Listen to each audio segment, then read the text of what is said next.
네, 글로벌 증시 이슈와 함께 국내 증시에서도 성공 주파수 올려보겠습니다. 기업공시연구소의 변영인 대표님과 함께합니다. 어서 오세요. 네, 반갑습니다. 네, 반갑습니다. 네, 현재 미증시 혼조세로 출발을 하고 있습니다. 먼저 투자 시그널을 찾아볼 텐데요. 첫 번째 이슈부터 화면으로 만나보시죠. 네, 첫 번째 이슈입니다.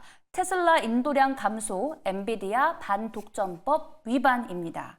네, 2분기 인도량이 감소를 하지 않았죠. 잘 나와 시장 전망치에 비해서는 선방을 하고 있습니다.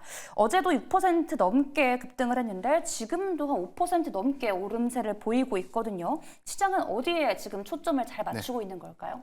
지금 상승폭이 더 커져서 6.8%, 7%대도 좀 더 돌파할 것 같은 강한 흐름들 좀 보여주고 있는데 우리가 일전에 제가 월스트리트 컨센서스 관련된 내용을 한번 좀 다룬 바 있었죠. 여기서는 전체적인 이 2분기 인도량에 대한 추정 전망치를 45만 대로 좀 판단했었는데 오늘 발표가 됐던 부분들이 아직 뭐 구체되게 되면 발표되지는 않았지만 44만 3천 대. 그러니까 지금 이 최초 전망치보다는 하회했던 흐름인데 지금 최근에 이 LSEG라고 좀 불리우는 애널리스트들이 예측한 평균적인 어떤 시장 전망치가 43만 8천 대. 그러니까 이 부분을 좀 더 상회하면서 시장의 전망치를 좀 웃도는 2분기 차량 인도량을 좀 발표함으로써 우리가 좀 기대감으로 좀 작용하지 않았나라고 좀 보고 있는데 다만 우리가 좀 핵심적인 내용들을 좀 더 면밀히 살펴볼 필요가 있어요. 우리가 최근에 뭐 5월 뭐 배터리 출하량도 있었고 전체적인 글로벌 완성차들의 이 판매량들을 좀 우리가 좀 감안해 봤을 때는 지금 북미 시장의 경우에는 그 확장성들이 좀 더 크게 좀 증가된 측면들이 있었는데 유럽향 매출 부분들은 계속해서 좀 감소되고 있는 흐름들 좀 보여줬거든요. 전체적으로 뭐 독일을 포함해서 전체 주요국 한 15개국에 관련된 인도량은 아직 여기서 세부 사항으로 좀 집계되지는 않았지만 한 10만 대 미만. 그래서 한 9만 5천 대에서 9만 7천 대 정도가 좀 더 인도되지 않았을까라고 좀 예측되고 있는데 이게 전년도까지만 하더라도 16만 3천 대. 거의 40% 정도 급감한 수준이다라는 것들을 보면 사실 뭐 2분기 이번에 뭐 시장 전망치를 상회했던 차량 인도량이 안도는 되지만 다만 이게 우리가 캐즘 현상을 좀 극복했나라는 관점에서는 아직은 조금 더 실적에 대한 확인이 필요하지 않나라고 좀 보고 있습니다. 다만 좀 긍정적인 지표는 테슬라가 그동안 이 전기차 이 수요 둔화에 관련된 부분들 이 부분이 1분기에 이어서 2분기에 인도량 관점에서는 조금 더 증가될 수 있는 요인들 이 부분이 오히려 이제 하반기에 출하량이 좀 더 증가될 수 있다는 어떤 기대감들을 좀 수반하는 관점에서는 굉장히 좀 긍정적인 어떤 신호를 확인한 셈이다라고 좀 볼 수 있고 여기 대해서는 지금 뭐 2분기 실적 추정치가 한 5%에서 많게는 7% 정도 좀 감소될 수 있는 요인이 있는데 지금 뭐 1분기 이후까지 전체 테슬라 인원의 한 14% 정도 좀 감원을 좀 추진하고 있죠. 그래서 아마 여기서 돼 있는 뭐 실적 지표들을 좀 더 보고 최대 20%를 좀 목표로 해서 좀 감원을 한다라고 봤을 때는 하반기에 구조조정에 관련된 수익성 지표가 크게 좀 개선될 수 있다는 점은 테슬라가 상반기는 비교적 좀 어렵겠지만 하반기에는 충분히 수익성 지표가 완화될 수 있는 어떤 긍정적인 어떤 지표를 확인할 수 있지 않을까라고 좀 판단되고 있습니다. 네, 방금 전 발표된 테슬라의 2분기 인도량이 시장 전망치를 상회해서 현재 한 7% 정도 잘 움직이고 있지만 어떻게 보고 연속성을 갖고 움직이려면 2분기 실적 확실하게 확인을 해야 한다라고 말씀을 해주셨습니다. 그러면요, 테슬라 어쨌든 지금 움직이고 있지 않습니까? 국내 증시 내일장에 좀 긍정적인 영향이 있지 않을까요? 저는 굉장히 좀 긍정적이다라고 좀 보고 있는 게 지금 우리 증시 역시도 저는 이제 이런 부분들을 좀 굉장히 중요하게 보이는 포인트가 완성차 업체가 몇 대를 팔았기 때문에 우리 증시가 좀 좋을까 이렇게 좀 보는 게 아니라 5월에 수출 데이터 그리고 6월에 수출 데이터 최근까지 좀 공개됐던 부분들이 5월달 글로벌 배터리 출하량까지는 아직 정리돼서 나와 있는 자료도 좀 있고요. 최근에서 6월 배터리 출하량은 아직 정리가 돼서 업데이트된 분들이 없어요. 그런데 어제 자료 기준으로 보면 6월달 기준에서 양극재 출하량 관련된 이 데이터 지표가 좀 있는데 이를 좀 확인해 보면 그래도 판가가 16개월 만에 우상향했던 부분들, 바닥을 찍고 2개월 연속 판가가 상승했다는 어떤 긍정적인 지표를 좀 확인할 수 있었고 두 번째는 유럽에 관련된 출하량들은 한 7% 정도가 감소됐고 북미향 시장은 14%가 좀 더 증가됐다. 이 부분은 결이 똑같다는 거예요. 테슬라가 미국에서 잘 팔렸고 유럽에서는 부진했다. 그렇다면 우리가 전체적인 전기차 업황이 둔화됐던 어떤 계기점들은 유럽의 보조금 정책이 폐지되거나 전면적으로 축소됐던 영향들이 1분기부터 판가를 아무리 조금 더 싸게 하는 어떤 할인 정책을 좀 더 적극적으로 펼친다고 하더라도 사실 보조금 정책이 따라주지 못해서 판매량들이 좀 더 감소했던 요인이고 네. 전체적인 상황들 보면 중국 시장만 보고 봤을 때는 뭐 캐즘이라는 건 있을 수 없습니다. 전기차가 워낙 잘 팔리고 있기 때문에. 그러니까요. 그런데 중국의 내수 시장을 또 빼고 유럽과 북미 시장에서에 대한 중국 전기차의 시장 점유율을 좀 추정해 봤을 때는 이것도 잘 팔린 것인가? 라는 어떤 의문점이 좀 있기 때문에 네. 다만 이런 것들이 상반기에 상당히 주가의 어떤 악재로 선반영됐던 측면들을 고려해 보면 오늘 테슬라의 어떤 급등 이 부분은 내일 우리 증시에 충분히 기대감으로 좀 작용될 수 있는 요인이다라고 좀 보이고요. 여기 더해서는 우리 증시 역시도 배터리에 관련된 출하량 또는 이 양극재 6월 수출 데이터가 비교적 긍정적으로 좀 나왔던 부분들을 좀 감안해 봤을 때는 실적이 다소 좀 보수적인 어떤 관점보다는 조금 더 완화된 실적을 기대할 수 있지 않을까라는 부분들의 단서를 확인하지 않았나라고 좀 보고 있기 때문에 네. 저는 뭐 내일 2차 전지 섹터는 굉장히 좀 좋은 수급 흐름을 이어가지 않을까라고 좀 보고 있습니다. 네, 2차 전지가 워낙 좀 길게 조정을 받았던 섹터이기 때문에 내일은 이 이슈로 조금은 급등하는 흐름 나올 수 있다라고 조심스럽게 전망을 해주셨습니다. 이어서요, 저희 엔비디아 이야기 해볼 건데요. 프랑스 경쟁 당국이 엔비디아를 반독점법 위반 혐의로 기소하려 할 것이라는 보도가 나왔습니다. 현재 엔비디아 해당 소식으로 1% 넘게 빠지고 있습니다. 이 유럽 연합이 최근 메타도 그렇고 애플도 그렇고 다 때리고 있거든요. 네네. 뭐 해당 내용들 주가에 영향을 미칠까요? 아직 규제가 현실화된 국가가 있나요? 없죠. 네. 이런 것들을 우리가 좀 봐야 되는데 이걸 단순하게 노이즈 이슈라고 볼 것인지 아니면 정말로 유럽이 미국을 좀 때리기를 위해서 엔비디아를 좀 타겟으로 삼았을 것인지 만약에 좀 엔비디아의 전체 매출의 10%를 과징금으로 올린다? 네. 이게 좀 외교 분쟁으로 좀 이어지지 않을까요? 미국과의 관계 등을 종합적으로 그러네요. 우리가 좀 고려해 봤을 때 네. 여기 엔비디아 전체 매출의 10%라는 것을 과징금으로 때린다는 게 좀 굉장히 좀 큰 수치죠.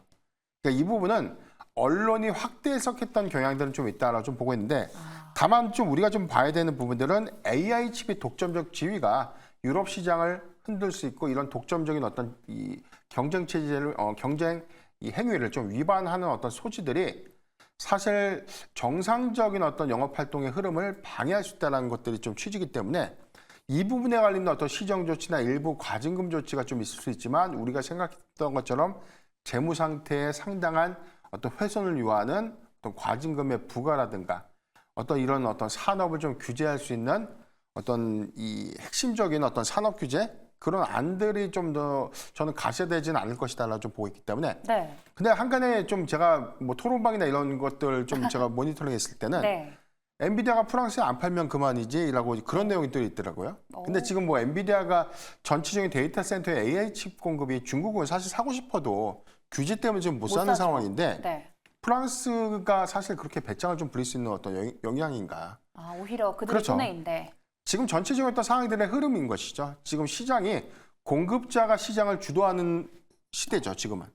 AI 칩을 공급자 우위의 시장 조성으로 좀 더 이어지고 있기 때문에 만약에 그 시장의 수요자 측의 어떤 시장 주도로 좀 더 옮겨지게 된다면 당연히 뭐 과징금이라든가 독점적인 어떤 이 경쟁 체제 위반에 관련된 과징금 조치 이런 것들이 좀 더 보편화되고 견제 조치로 좀 이루어지는 것들이 좀 많는데 네. 아직은 시장이 공급자가 좀 우위에 있는 시장 형성 이 부분을 좀 감안해 보면 오히려 아쉬울 게 없는 것은 엔비디아가 아니라 좀 프랑스가 좀 더 아쉽지 않을까.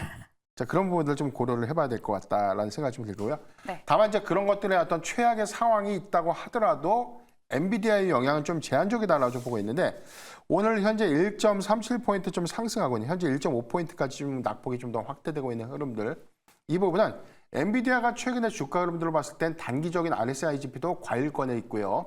여기서 목표 주가가 계속해서 상향되고 있지만 항상 좀 강조드렸던 성장에 관련된 모멘텀이 훼손된 게 아니라 AI 산업의 방향성도 훼손된 것은 없다. 다만 주가가 올랐기 때문에 이 차익 매물을 소화하는 과정에서의 자연스러운 어떤 조정이다. 라고 좀 보는 것이 타당하지 않을까 좀 말씀드렸습니다. 네, 지금 엔비디아의 낙폭은 해당 이슈가 아니라 여태까지 좀 급등했던 것에 따른 좀 기술적인 조정이다라고 말씀을 해주셨는데 그 방금 말씀해주셨던 그 우위라는 거 있잖아요. 네네. 그거를 제재하려고 요즘 뭐 프랑스도 그렇고 유럽연합도 그렇고 그렇게 좀 과하게 밀어붙이고 있는 것 같은데 네네.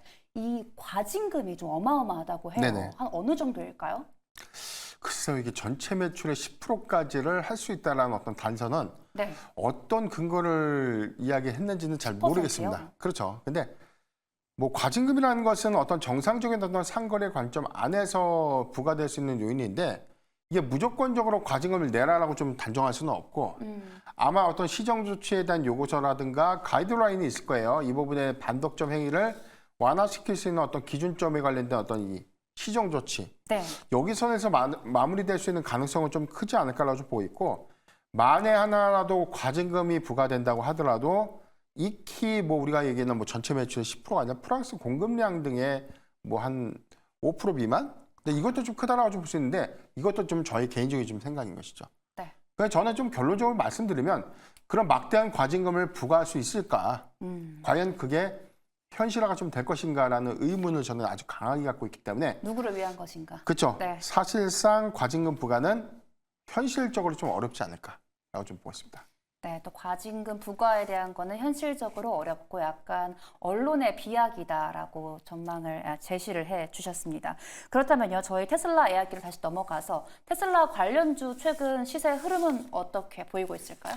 예, 전체적인 어떤 상황들 보면 뭐 테슬라가 최근에 인도량 관련된 이슈가 조금 노이즈 이슈가 좀 됐었는데 오히려 인도량 발표 기대감들이 좋았던 거, 뭐 전거래일에 급등했고 오늘도 강한 상승 흐름을 좀 보였던 이유가 아마 시장 전망치를 상회했던 차량 인도량에 관련된 기대감들이 먼저 반영된 것이 아닌가라고 좀 보여지고 있고 다만 최근에 우리가 이 미국 증시에서에 대한 이 전기차 업체들의 어떤 흐름들을 좀 봤을 때는 GM과 포드가 6월에도 마찬가지로 전기차 판매량이 증가될 수 있는 가능성이 있다고 좀 보고 있는데 GM의 경우에는 이번 주에 6월 이 전기차 판매량이 좀 집계가 돼서 발표가 될 예정이거든요. 네. 저는 지난달과 좀 유사한 흐름 안에서 소폭 더 상향될 수 있다라고 좀 판단을 하고 있기 때문에 이런 부분들에 대한 어떤 긍정적인 기조는 조금 더 이어질 수 있다라고 좀 보이고 다만 리비안의 경우에는 폭스바겐의 7조 원대 투자 유치 이후에 미국 안에서 합작법인을 설립하게 되는데 2030년까지 주력적으로 좀 굉장히 좀 많은 연구 개발에 공을 들이고 있는 이 자동차 모델군이 스포츠 유틸리티 부분 그리고 이제 전기 픽업 트럭 부분인데 네. 이게 폭스바겐과 좀 더 결합돼서 미국 시장 그리고 유럽 시장을 좀 더 공략을 적극적으로 좀 하겠다라는 어떤 전략들이 구체화되고 좀 세분화된다면 리비안의 이런 추세 전환들이 굉장히 좀 긍정적인 어떤 이차전지 전기차 업황의 어떤 긍정적인 어떤 턴어라운드 관점으로 좀 더 예측할 수 있다고 좀 보고 있고 다만 아까도 좀 말씀드렸듯이 배터리 출하량으로 우리가 기준을 봤을 때는 전년도기 대비 24%에 대한 출하량이 좀 늘었다. 네. 이건 굉장히 좀 긍정적인데 유럽은 감소했고 미국은 24%가 좀 더 증가됐다는 부분. 그래서 아직 지역별로 이 업황에 관련된 어떤 차이점은 좀 있지만 이 상승의 트리거가 될 수 있는 부분들은 하반기 유럽 시장이 얼마만큼에 대한 전기차 판매량이 좀 더 증가될 수 있는가. 감소치를 얼마만큼 좀 상쇄시킬 수가 있을까. 이게 중요한 포인트가 아닌가라고 좀 보고 있는데 지역적인 어떤 이 점유율 차이가 좀 있다고 하더라도 저는 하반기에 유럽에서 상당히 그 지표가 좀 개선될 수 있는 단서는 이미 6월 달에 기준금리 0.25포인트를 인하했죠. 네. 그렇기 때문에 차량에 대한 어떤 구매 부담률, 이에 관련된 어떤 금리가 내려감으로써에 대한 어떤 반사 효과는 3분기부터 본격적인 어떤 판매량으로 좀 더 이어질 수 있지 않을까라고 좀 보고 있기 때문에 저는 시점이 해결해 줄 수 있는 부분이지만 상반기보다 하반기의 유럽 시장은 조금 더 회복세가 빠르게 나타날 수 있다라고 좀 보고 있습니다. 네, 유럽은 이미 금리 인하를 한 차례 단행을 했기 때문에 3분기에 이 전기차 섹터에서의 실적, 출하량 급증할 것이다. 급증까지는 아니더라도 조금 우상향 곡선을 그려갈 것이다라고 전망을 해주셨습니다. 이어서 저희 국내 증시에서 주목할 만한 이슈 확인해 보면서 투자 시그널도 높여보겠습니다. 두 번째 이슈 화면으로 만나보시죠. 두 번째 이슈입니다. 노보노디스크 1세대 비만 치료제 싹센다 특허 만료입니다. 네, 올해 삭센다 특허가 만료가 되면서 뭐 전 세계적으로 비만 치료제, 바이오시밀러 시장에 대한 성장성이 점쳐지고 있습니다. 오늘도 역시 올랐고요. 해당 내용 좀 짚어주시겠어요? 네. 일전에도 제가 비만 치료제는 제가 뭐 최대한 좀 쉽고 좀 이해하기 쉽게 좀 설명을 좀 잘 드리려고 하는데 네. 다시 한번 조금 더 쉽게 좀 설명 한번 드릴게요. 우리가 지금 현재 나와 있는 비만 치료제 1세대는 삭센다입니다. 네. 2세대가 위고비와 마운자로가 있는데 1세대 약물의 경우에는 사실 당뇨 치료제로 좀 개발이 됐다가 오히려 체중 감량의 효과가 좀 더 크다 보니까 비만 치료제로 승인이 돼서 유통됐던 약물이었고요. 네. 이게 우리가 흔히 알고 있는 하루에 한 번 맞는 주사제형제. 그런데 이게 굉장히 부작용이 많습니다. 메스껍고 구토가 좀 나오고 네. 체중 감량의 효과들이 있지만 굉장히 어떤 사용감들이 좀 불편하다는 어떤 단점들이 있어요. 그래서 이게 개선됐던 부분들이 2세대 약물. 일주일에 한 번만 맞으면서 어떤 이런 구토라든가 어떤 메스꺼움 같은 어떤 부작용들이 완화됐던 뭐 위고비라든가 마운자로로 좀 개발이 되고 있고 여기 더해서는 지금 3세대 약물이라고 좀 볼 수 있는 부분들 이제 주사 맞는 것도 힘들다. 먹는 약이라든가 우리가 붙이는 패치형으로 이게 기술 개발되어야 되는 것이 아닌가라고 해서 후발 주자들이 이제는 일주일이 아니라 한 달에 한 번만 맞으면 되는 그런 네. 어떤 약물 제형제로서에 대한 기술 고도화가 현재 이루어지고 있다고 좀 이해를 하시면 되고요. 삭센다의 경우에는 지금 이 기술 특허 보호 조치가 올해 연말에 좀 만료가 됐는데 여기서 이제 만료가 된다는 것은 레시피가 공개가 되고 이 레시피를 바탕으로 동일한 약물을 카피할 수 있다. 즉 복제약을 만들 수 있다는 겁니다. 그런데 우리가 복제약들을 좀 만들 때에 대한 장점이 가격이 싸야 되고 효과가 좋아야 되는 장점이 있죠. 그래서 해당 레시피가 좀 공개가 되는데 어느 회사가 얼마만큼 싸고 더 완화된 효과를 입증하면서 빠르게 좀 약물을 출시할 수 있을까? 이 경쟁이 좀 본격적으로 좀 더 시작된 것이다라고 좀 보면 되는데 글로벌 제약사에서는 뭐 비아트리스, 뭐 테바, 노바티스와 같은 이 글로벌 이 빅파마들이 현재 올해 안에 이 시밀러 제품을 출시하겠다고 좀 발표를 했었고요. 네. 한국의 경우에는 비상장법인이에요. 펩진이라는 회사가 바이오플러스라는 회사와 현재 공동 개발을 통해서 맞습니다. 지금 이 시밀러 이 개발을 좀 현재 하고 있고요. 네. 한독의 경우에는 인도에 있는 어떤 제형 약물들을 도입해서 국내에 좀 유통하겠다라는 어떤 계획들이 구체화됐기 때문에 이미 1세대 약물 하루에 한 번 맞는 이 레시피를 활용해서 이 비만 치료제 카피약은 올해부터 좀 더 본격적으로 시장 공략들이 좀 더 커질 수 있다고 좀 보고 있고 가격적인 어떤 이점들은 지금 2세대 약물이 아무래도 좀 비싸겠죠. 우리나라에는 공수가 안 돼요. 왜냐하면 이게 펩타이드라고 불리는 이 제형제가 굉장히 대량으로 좀 만들기에는 굉장히 메커니즘적으로 어렵습니다. 네. 그렇다면 소량 다품종으로만 생산이 되다 보니까 가격이 비싸고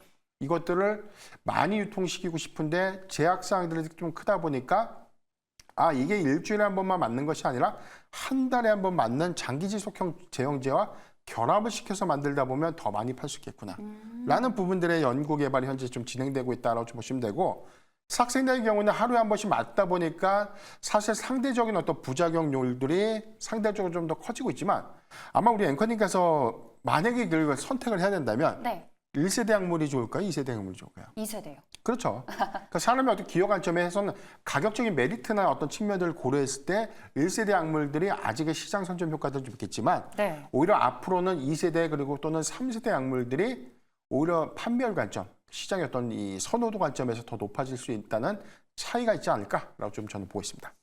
네, 또 이전에 저희 펩트론 제시해 주지 않으셨습니까? 네네. 정말 많이 올라서 67%인가요? 네. 급등을 했는데 최근에 뭐 거론되는 많은 비만 치료제 관련주들이 있잖아요. 딱 집어주신 펩트론이 정말 많이 올랐거든요. 들고 계신 분들은 좀 어떻게 대응하는 게 좋을까요? 일단 신고가 영역에서에 대한 부분들 추세 구간에서는 조금 더 저는 가져가도 괜찮은 구간이다라고 좀 말씀드리고 있는데 제가 당시에 정확하게 방송을 보신 분들은 좀 이해를 하실 거예요. 이 부분에 관련된 부분은 이 회사가 비만 치료제를 만드는 것이 아니라 정확하게는 우리나라는 한국형 비만 치료제 파이프라인을 만드는 회사가 있고 인벤티지랩과 펩트론의 역할은 해당 약물을 오랫동안 그 효과를 유지시켜 줄 수 있는 장기간 지속시킬 수 있는 이 플랫폼, 약물을 전달하는 어떤 플랫폼을 만드는 기술이죠. 유통사인 건가요? 유통사가 아니라 네.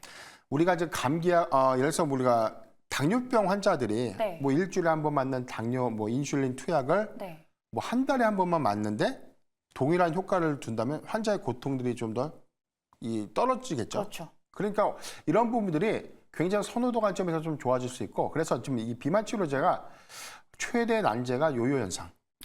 일주일간을 맞는데 이게 뭐 일시적으로 투약을 좀 더 중단하게 되면 갑자기 식욕이 땡겨가지고 막 그럼 맞는 살이 이유가 막 없죠. 그렇죠. 네. 그래서 지금 이게 이 효과들을 조금 더 일주일 동안 안 맞고 한 달에 한 번, 뭐 2달에 한 번만 맞았는데 먹는 양이 뭐 동일하게 좀 감소되면서 적정한 체중을 좀 유지할 수 있는 게 사실 사람들이 원하는 어떤 행복 추구권인데 네.